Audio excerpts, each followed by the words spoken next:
What's up, everybody? It's October 16th. Here in Ohio, we just had our first cold front and some rain come through.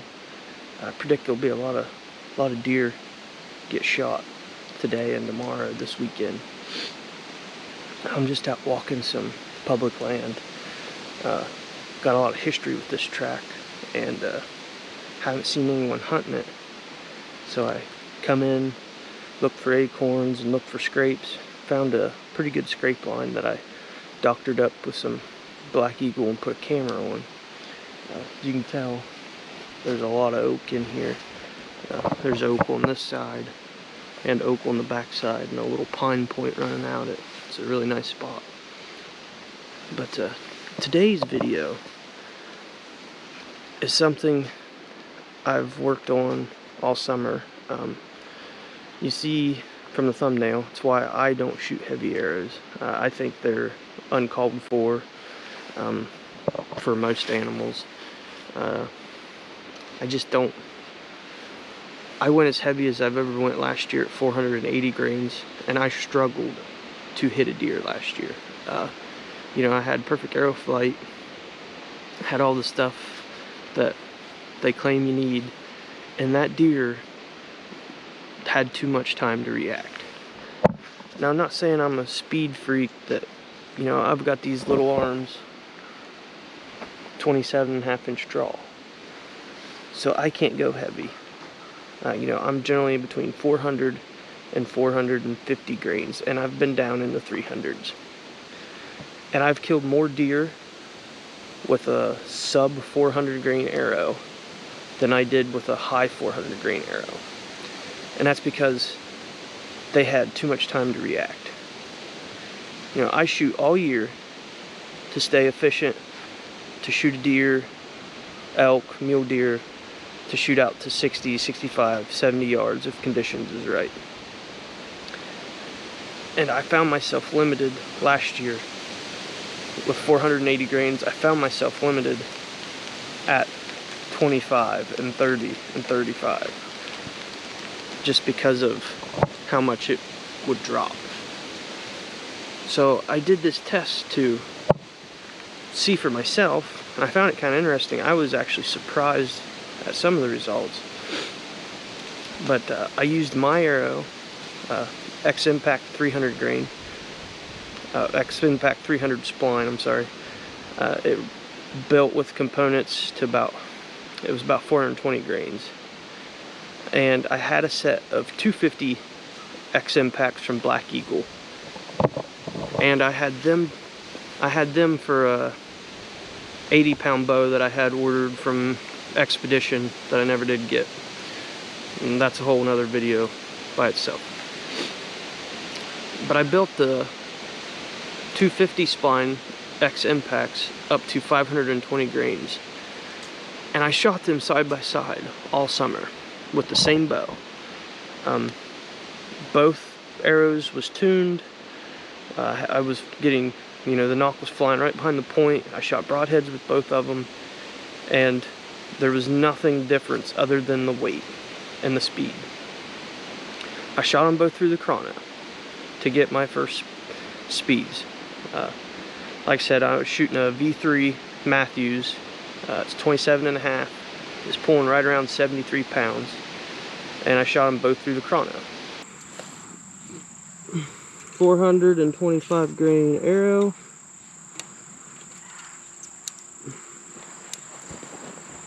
$425.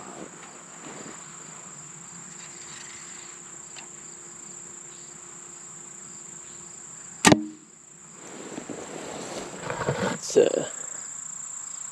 291.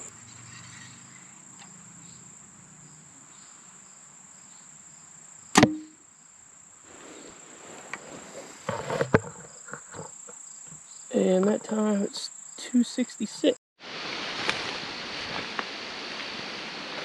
Now, it's very important to remember, I had my hunting arrow, the 300 spline, I had it sighted in with a sight tape. So I knew where it would hit. The 250 spline, heavy arrow, I would sight in every distance. You know, at 20 yards, they wasn't hitting that much apart, but it was zeroed in at 20 yards. So I would have the zeroed at 20. I stepped back to 25 and I held 20. Just to simulate being off 5 yards. I did that with both arrows, as they was both zeroed. To my surprise, not really a whole lot of surprise, but there wasn't any difference between the drop and the two at 25. Next, I went back to 30. I re-zeroed the heavy arrow, the 250 impact. You know, and I shot it a lot to make sure I was satisfied of where it was hitting at on my sight tape. Left and right, it was perfect with my other arrow, so I didn't have to adjust. So I got it sighted in at 30. I went back to 35 and held 30. Both arrows zeroed. Again, this really surprised me. Both arrows hit side by side. The 30 grain, the light arrow, my hunting arrow, the 300, was always, it always dropped just a little less. But if you factor in any human error, again, I'm not a hooter shooter, but I do pretty well for myself. They was always within reason. They was almost always touching. But the 300 was always just 12 o'clock or 3 o'clock, always just a little bit higher, but not enough to say anything.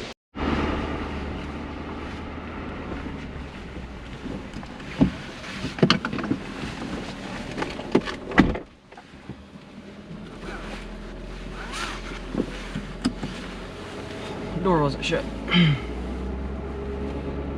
Next, I went to 40 yards. I re-zeroed the 250X impact. You know, and I can't stress this enough, you know, a lot of times I would shoot, I only made the one arrow, a lot of times I would shoot it a dozen times before, you know, I was satisfied with the mark on my tape to know where to hold. So I shot it 40 yards. I moved back to 45 and held 40.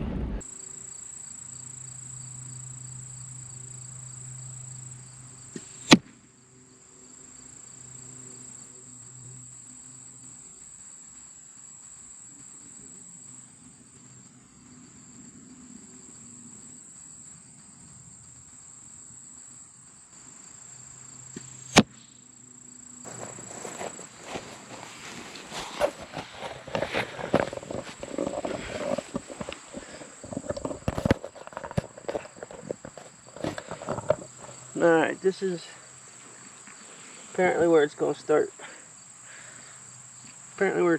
Showing up. This is at 45 yards and off by 5. I was holding 40. It's 4.5 inches on my arrow. So you take any drop and that's absolutely a dead animal. There is 7.5 inches on the heavy arrow. 4.5 and 7.5. See if we get the same result. So that was at 45 yards holding 40. And, you know, to me, 5 yards seems like a lot since everyone has rangefinders. But really, to me, it's not, because one, I'm a terrible human rangefinder. And even if you go out west, there's not a lot of stuff to range. If you're in the open country or the high country, you know, you gotta range just patches. Well, that deer or elk could be 5 yards in front of that patch or 3 yards behind it. You know, no one's going to convince me. You know, you hear these people talk about 600 grain arrows and they just accept that they're not going to shoot 40 yards.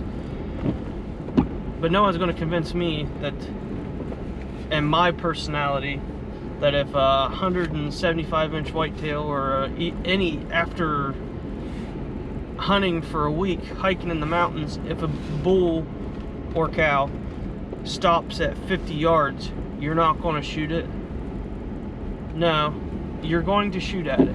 You're going to convince yourself that it's only 10 more yards than what I said I wasn't going to shoot. You're going to shoot at it. I don't care who you are. So the next step, I went back to 50 yards. You know, I knew my hunting arrow was on with my 50-yard mark. So I re-zeroed in the heavy arrow at 50 yards. I shot it and shot it. I knew it was hitting good. So I had the scope marked at 50. I stepped back to 55 with both arrows holding 50 yards.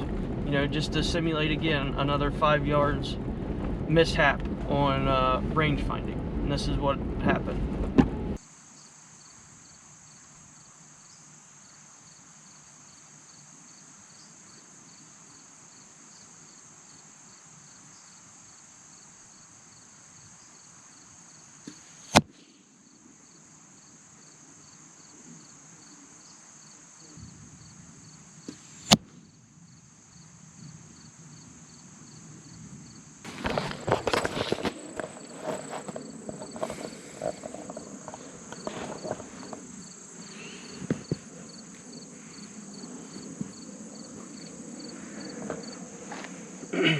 Yeah, I was really happy with those two shots at 55 yards. You can just see the difference. Like 55 yards holding 50 yards with that bow. You know, I missed the target there, but just barely. Like any reaction to him and I'm getting in him. This one, it's a complete whiff. I'll measure it. I'll measure it there and see. Get the tape measure out. Last time it was like 4.5.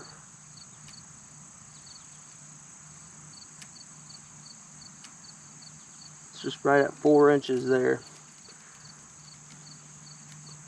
So it dropped 4 more inches. Total drop of, we'll say 10 inches and 6 inches.